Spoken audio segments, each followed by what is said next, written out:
from betting on Bangladesh in 2018. This year, you're going long on Southeast Asia's Sea Ltd. Now, ADRs jumped nearly 9% on Thursday, trading at $246, still off the high of $280 that we saw earlier this year. And you're predicting that the share price could triple in 3 to 5 years. Which business in the Sea portfolio offers the most growth potential for the company?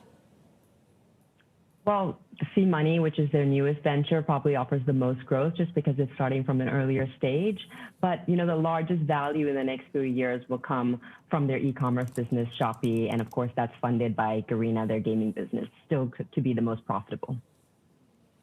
Now, revenue for Sea more than doubled in the first quarter, but it registered a wider net loss. This is we're seeing OPEX staying elevated given their battle for market share continues with the likes of Grab as well as GoTo, which are going that super app route as well. What are the implications then for customer acquisition costs for Sea?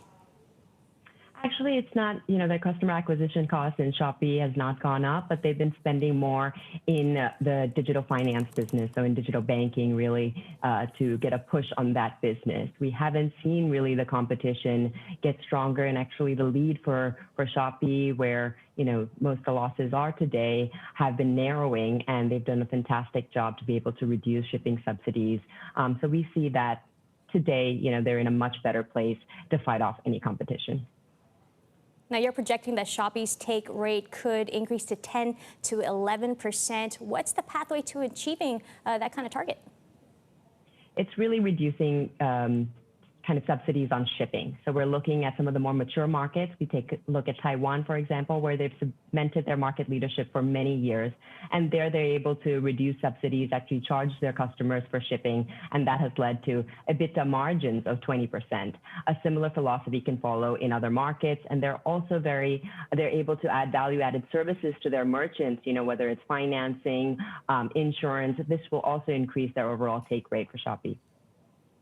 Now, turning to Sea Money, the payment volume topped $3 billion in the first quarter. What kind of growth are you projecting to underpin your forecasts for valuation jumping 17 times in the next 5 years?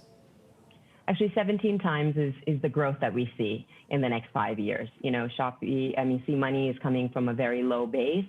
So we think that they can grow their base in terms of transaction volume by 17 times. As a worth to the business, it's still worth less than Garena or Shopee in the foreseeable future. But, the connectivity that they get by providing their merchants with a payment arm is fantastic. And long term, because payments and banking rates in this part of the world are so low, penetration rates, this could be a very big business. Now, turning to the gaming business, which is the only profitable unit for Sea to date, that is Garena, a paying user ratio that rose to 12.3% in the first quarter. So what's the outlook for monetization and for the wider scope of the business? So Garena is, monetizing its users very well. They're able to actually increase monetization rate. The average user spend has been increasing. And we think that, this business is somewhat misunderstood. Free Fire has done very well for Garena, for those who know the company well. But there's an engine behind Garena, a publishing engine that really allows Garena to localize content for the Southeast Asian consumer, and now Latin America and Middle East, as well as the US. They really localize for the regional demographics, and that's going to allow for a very long runway of growth. So we're still predicting that Garena can grow 30 to 40% in the foreseeable future, and its revenues will also grow 5 times, or EBITDA actually will grow 5 times in the next 5 years.